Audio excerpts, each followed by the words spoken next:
UP board class 12 के प्यारे विद्यार्थियों, स्वागत है आप सभी का शिवम लेक्चरर में। साहित्यिक हिंदी का पेपर है जो यूपी बोर्ड एग्जाम 2026 के लिए सबसे ज़्यादा इम्पोर्टेंट है। मेरे प्यारे बच्चों, पूरा पेपर एकदम अच्छे से आंसर के साथ आपको बताने वाले हैं और सेम ऐसा ही पेपर आपके बोर्ड एग्जाम 2026 में आएगा। तो आप लोग वीडियो को पूरा अंत तक देखिएगा। यदि आप वीडियो को पूरा अंत तक देखते हैं तो मैं गारंटी से कह सकता हूं कि आप बोर्ड एग्जाम 2026 में 100 में 95 प्लस अंक जरूर लेकर आओगे। समय 3 घंटे 15 मिनट होता है मेरे प्यारे बच्चों और पूर्णांक होता है 100 का। यहाँ पर थोड़ा सा निर्देश देख लेते हैं। निर्देश में क्या है? प्रारंभ के 15 मिनट परीक्षार्थियों को प्रश्न पत्र पढ़ने के लिए निर्धारित है। इस प्रश्न पत्र में 2 खंड हैं, दोनों खंडों के सभी प्रश्नों के उत्तर देना अनिवार्य है। तो सभी लोग वीडियो को लाइक करेंगे, चैनल पर नए होंगे चैनल को सब्सक्राइब करेंगे, शेयर करेंगे। चलिए वीडियो को शुरू करते हैं। सबसे पहले खंड का, इसमें प्रश्न नंबर 1 का है सदल मिश्र की रचना है। भारत दुर्दशा, नासकेतोपाख्यान, बैताल 25, सुख सागर। तो सदल मिश्र की रचना है नासकेतो उपाख्यान, आपका दूसरा ऑप्शन राइट हो जाएगा। सुख सागर मुंशी सदा सुखलाल की रचना है। बैताल 25 लल्लू लाल की रचना है। और भारत दुर्दशा भारतेंद्र हरिश्चंद्र की रचना है। इसके बाद मेरे प्यारे बच्चों, प्रश्न नंबर 1 का है संस्कृति के 4 अध्याय के लेखक हैं। कन्हैयालाल मिश्र प्रभाकर, भगवत शरण उपाध्याय, वासुदेव शरण अग्रवाल, रामधारी सिंह दिनकर। तो संस्कृति के 4 अध्याय के लेखक हैं रामधारी सिंह दिनकर, चौथा ऑप्शन राइट हो जाएगा। प्रश्न नंबर 1 का है हरिशंकर प्रसाई की रचना है। कालिदास की निरंकुशता, रानी नागफनी की कहानी, विचार विमर्श, रसक रंजन। तो हरिशंकर प्रसाई की रचना है रानी नागफनी की कहानी, दूसरा ऑप्शन राइट हो जाएगा। ठीक है, कालिदास के निरंकुशता, विचार विमर्श, रसक रंजन, ये तीनों रचनाएं आचार्य महावीर प्रसाद द्विवेदी की हैं, ध्यान रखना है। इसके बाद प्रश्न नंबर 1 का घा है वोल्गा से गंगा रचना है। राहुल सांकृत्यायन की, डॉक्टर राम कुमार वर्मा की, कन्हैयालाल मिश्र प्रभाकर की, प्रताप नारायण मिश्र की। तो बोलगा से गंगा राहुल सांकृत्यायन की रचना है और बोलगा से गंगा कहानी संग्रह है। तो पहला ऑप्शन राइट हो जाएगा। अगला प्रश्न है आखिरी चट्टान किस विधा की रचना है। रेखा चित्र है, संस्मरण है, डायरी है, यात्रा वृत्तांत है। कमेंट करेंगे। आखिरी चट्टान यात्रा वृत्तांत है मेरे प्यारे बच्चों, यात्रा वृत्तांत है। और आखिरी चट्टान के लेखक हैं मोहन राकेश। इसके बाद प्रश्न नंबर 2 का है कामायनी महाकाव्य के रचयिता हैं। जयशंकर प्रसाद हैं, सुमित्रानंद पंत हैं, निराला हैं, धर्मवीर भारती हैं। तो जयशंकर प्रसाद कामायनी महाकाव्य के रचयिता हैं, पहला ऑप्शन राइट हो जाएगा। इसके बाद अगला है लोकायतन के कवि हैं। निराला हैं, महादेवी वर्मा हैं, रामधारी सिंह दिनकर हैं, सुमित्रानंदन पंत हैं। तो लोकायतन के कवि हैं सुमित्रानंदन पंत, चौथा ऑप्शन बिल्कुल राइट हो जाएगा। इसके बाद अगला प्रश्न है संसद से सड़क तक रचना है। मुक्तिबोध की है, धूमिल की है, नागार्जुन की है, अज्ञेय की है। तो संसद से सड़क तक रचना है धूमिल की है, दूसरा ऑप्शन राइट हो जाएगा। ठीक है, और ये संसद से सड़क तक धूमिल का पहला काव्य संग्रह है। क्या है? पहला काव्य संग्रह। छायावाद के कवि नहीं है, छायावाद के कवि नहीं है। तो सुमित्रानंदन पंत छायावादी कवि हैं, महादेवी वर्मा भी हैं और जयशंकर प्रसाद भी छायावादी कवि हैं। महावीर प्रसाद द्विवेदी नहीं है, तो यही सही हो जाएगा। महावीर प्रसाद द्विवेदी द्विवेदी युग के कवि हैं और द्विवेदी युग का नामकरण महावीर प्रसाद द्विवेदी के नाम पर हुआ था, इसको भी याद रखेंगे। इसके बाद अगला प्रश्न है वीर गाथा काल के कवि हैं। महाकवि भूषण है, केशवदास है, चंद्रवरदाई हैं, छत्रसाल है। तो वीर गाथा काल के कवि हैं, वीर गाथा काल के कवि हैं महाकवि भूषण, पहला ऑप्शन बिल्कुल राइट हो जाएगा। ठीक है, इसके बाद प्रश्न नंबर 3 है निम्नलिखित गद्यांश पर आधारित प्रश्नों के उत्तर दीजिए। 10 अंक का होता है। गद्यांश के नीचे 5 प्रश्न होते हैं, 2-2 अंक के। तो किसी भी गद्यांश को हल करने से पहले सबसे पहले गद्यांश को पढ़ते हैं। यह प्रणाम भाव ही भूमि और जन का दृढ़ बंधन है। ठीक है, इसी दृढ़ भित्ति पर राष्ट्र का भवन तैयार किया जाता है। इसी दृढ़ चट्टान पर राष्ट्र का चिर जीवन आश्रित रहता है। इसी मर्यादा को मानकर राष्ट्र के प्रति मनुष्यों के कर्तव्य और अधिकारों का उदय होता है। जो जन पृथ्वी के साथ माता और पुत्र के संबंध को स्वीकार करता है उसे ही पृथ्वी के वरदानों में भाग लेने का अधिकार है।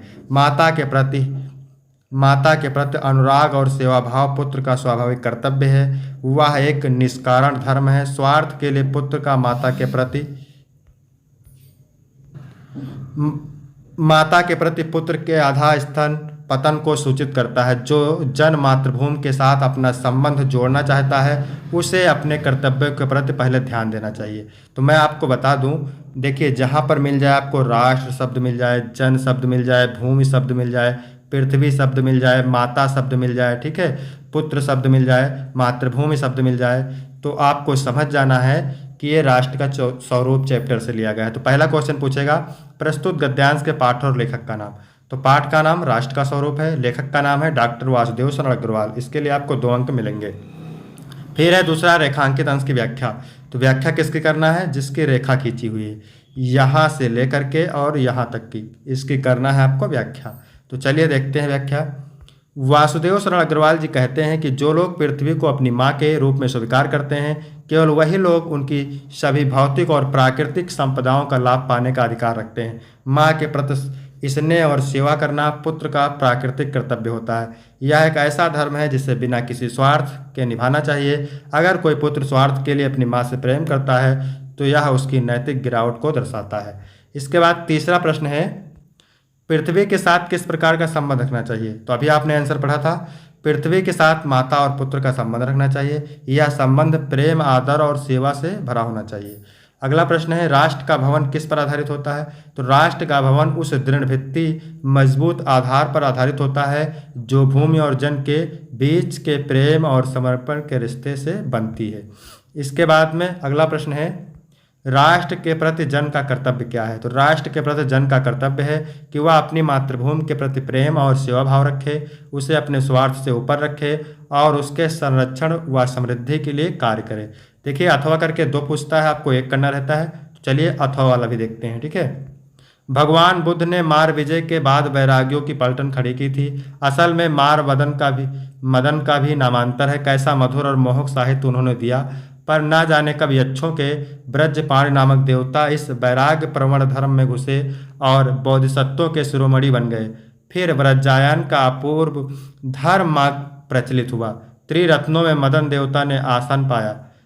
वह एक अजीब आंधी थी, उसमें बौद्ध बह गए, शैव बह गए, शाक्त बह गए। उन दिनों श्री सुंदरी साधन तत्प्रणाम योगश्चा भोगश्चा करस्थ योग की महिमा प्रतिष्ठित हुई। काव्य और शिल्प के मोहक अशोक ने अभिचार में सहायता दी।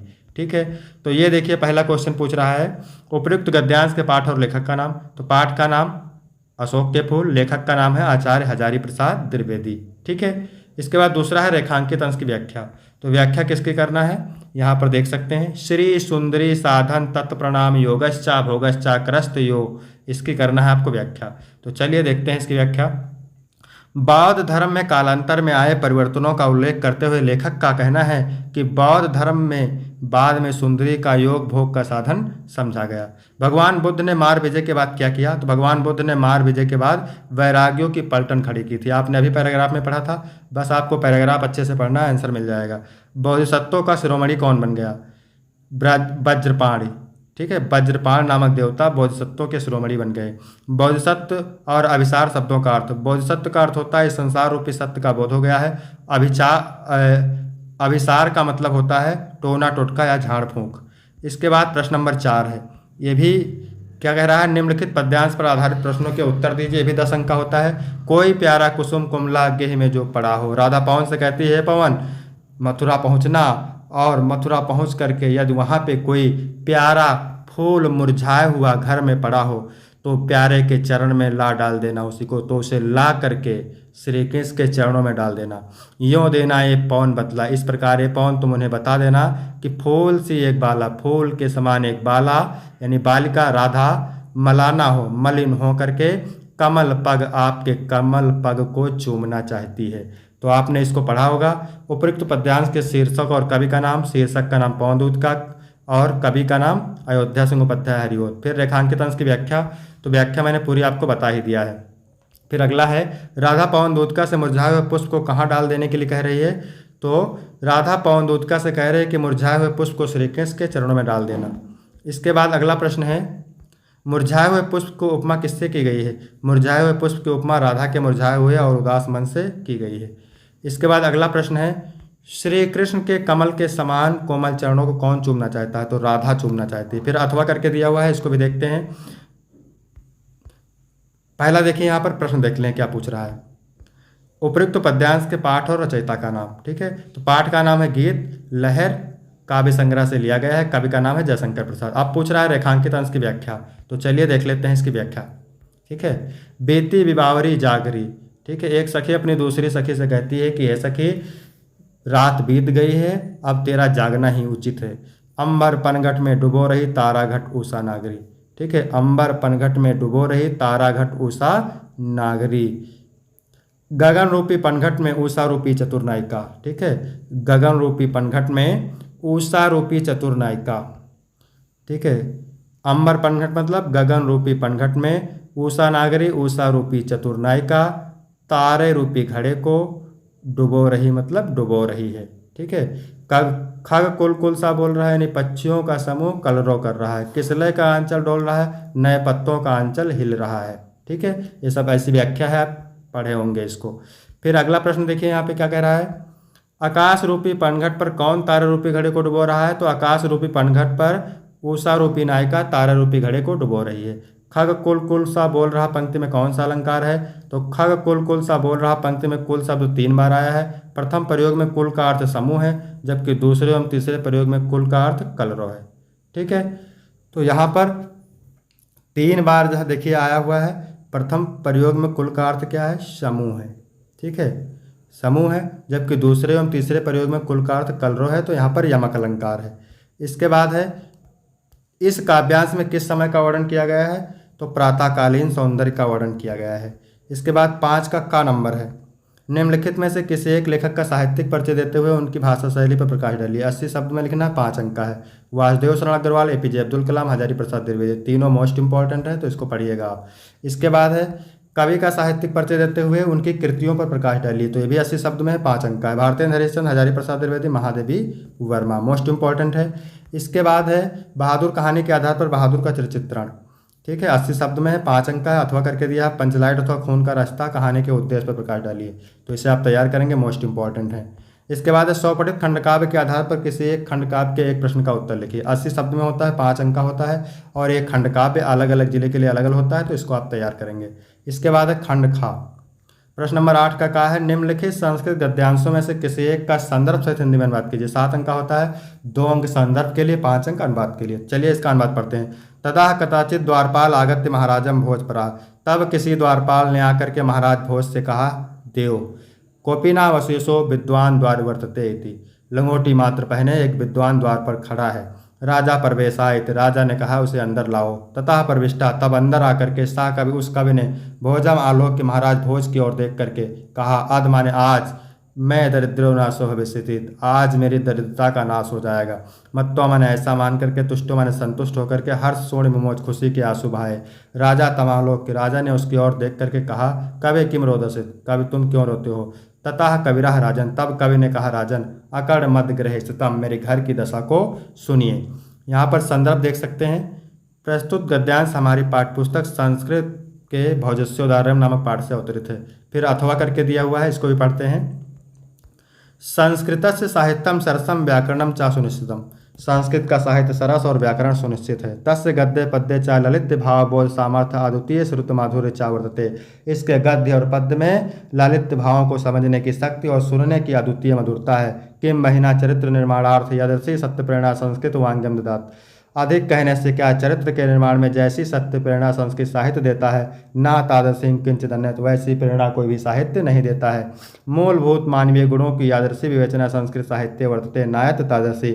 मूलभूत मानवीय गुणों की जैसी विवेचना संस्कृत साहित्य में है, वैसी विवेचना किसी भी साहित्य में नहीं है। दया, दान, पवित्रता, उदारता, निंदा न करना, क्षमा, अन्य च अनेक गुणा अस्य साहित्य से अनुशीलनेन सज्जायन्ते। दया, दान, पवित्रता, उदारता, निंदा ना करना, क्षमा, अन्य अनेक गुण इस साहित्य के अनुशीलन से उत्पन्न होते हैं। संदर्भ लिखेंगे। प्रस्तुत गद्यांश हमारी पाठ्यपुस्तक संस्कृत के संस्कृत भाषा महात्म नामक पाठ से अवतरित है। इसके बाद अगला देखिए, खा। निम्नलिखित संस्कृत पद्यांशों में से किसी एक का संदर्भ से हिंदी में अनुवाद कीजिए। परोक्षे कार्यहंतरम प्रत्यक्षे प्रियवादनम, यानी पीठ पीछे काम बिगाड़ने वाला और सामने मीठा बोलने वाले मित्र को उसी प्रकार छोड़ देना चाहिए जिस प्रकार, ठीक है, जिस प्रकार विष से भरा घड़ा हो और जिसके ऊपरी भाग में क्या हो, दूध हो। ठीक है, संदर्भ लिखेंगे। प्रस्तुत श्लोक हमारी पाठ्यपुस्तक संस्कृत के सुभाषित रत्नान नामक पाठ से अवतरित है। इसके बाद अथवा वाला देखते हैं। निंदंत नीति अनुपणा यदि वास्तंतु, यानी नीति में निपुण लोग चाहे निंदा करें चाहे प्रशंसा करें। लक्ष्मी समावेशत गच्छत व यथेष्टम, लक्ष्मी आए चाहे अपनी इच्छा अनुसार चली जाए। अद्य व मरणमस्तु युगांतरे व, चाहे आज ही मृत्यु हो या युगों के बाद हो। न्यायात पथा प्राविचलंत पदम न धीरा, धैर्यशाली पुरुष अपने न्याय के पथ से कभी विचलित नहीं होते। संदर्भ लिखेंगे। प्रस्तुत श्लोक हमारी पाठ्यपुस्तक संस्कृत के सुभाषित रत्नान नामक पाठ से अवतरित है। इसके बाद देखिए 9 नंबर प्रश्न। निम्नलिखित में से किन्हीं 2 प्रश्नों के उत्तर दीजिए। 4 अंक का होता है। ठीक है, ये प्रश्न उत्तर आपको करना रहता है, प्रश्न उत्तर आप तैयार करेंगे। इसके बाद है 10 का क, ख और घ रस अलंकार छंद से। तो यहाँ पर देख सकते हैं शांत और करुण रस, रूपक अथवा भ्रांतिमान, चौपाया अथवा कुंडलिया छंद। इसके बाद है 11 नंबर प्रश्न निबंध से। ठीक है, 9 नंबर का होता है। 4 निबंध है, मोस्ट इंपॉर्टेंट है, तो इनको आप जरूर तैयार करेंगे। इसके बाद 12 का पहला है चयनम का संधि विच्छेद होता है चे प्लस अनम, निश्चला का संधि विच्छेद होता है निश प्लस छला। इसके बाद है अंतर्राष्ट्रीय का संधि विच्छेद, तो अंतः प्लस राष्ट्रीय। इसके बाद में है निम्नलिखित में से किसी एक का विग्रह करके समास का नाम लिखिए। तो प्रतिदिनम में अव्ययभाव समास है, पीत कमलम में कर्मधाराय समास है, नीलकंठ में बहुव्रीहि समास है। इसके बाद 30 नंबर है सड़क दुर्घटना में घायल मित्र को सांत्वना देने के लिए एक पत्र लिखिए। 8 अंक का है। अथवा विद्यालय की वाद विवाद प्रतियोगिता में प्रथम स्थान प्राप्त करने पर अपने छोटे भाई को बधाई है, तो एक पत्र लिखिए। तो एप्लीकेशन आप तैयार करेंगे, मोस्ट इंपॉर्टेंट है। 14 का पहला है निम्नलिखित में से किसी एक शब्द के धातु एवं प्रत्ययों का योग स्पष्ट कीजिए। तो पठित्व, पठित्व में क्या है मेरे प्यारे बच्चों, तो पठित्व में है पट शब्द है प्लस तो प्रत्यय है। ठीक है, दत्ता में दा धातु है और अक्त प्रत्यय है। पठनियम में पठ धातु है और अनियर प्रत्यय है। इसके बाद अगला पूछ रहा है निम्नलिखित में से किसी एक शब्द में प्रत्यय लिखिए। बुद्धिमान में प्रत्यय कौन सा है, मतु प्रत्यय है और कटुता में तल प्रत्यय है। फिर है रेखांकित पदों में से किसी एक पद में प्रयुक्त विभक्ति तथा संबंधित नियम का उल्लेख कीजिए। तो रामेश पादेन खज्जा, इसमें एनांग विकारा सूत्र से तृतीय विभक्ति है। नमो भगवते वासुदेव और अग्नेय स्वाहा, इसमें चतुर्थी विभक्ति है। तो यहाँ तक वीडियो कंप्लीट होता है। वीडियो कैसा लगा, वीडियो अच्छा लगा हो तो वीडियो को लाइक करेंगे, चैनल को सब्सक्राइब करेंगे। धन्यवाद।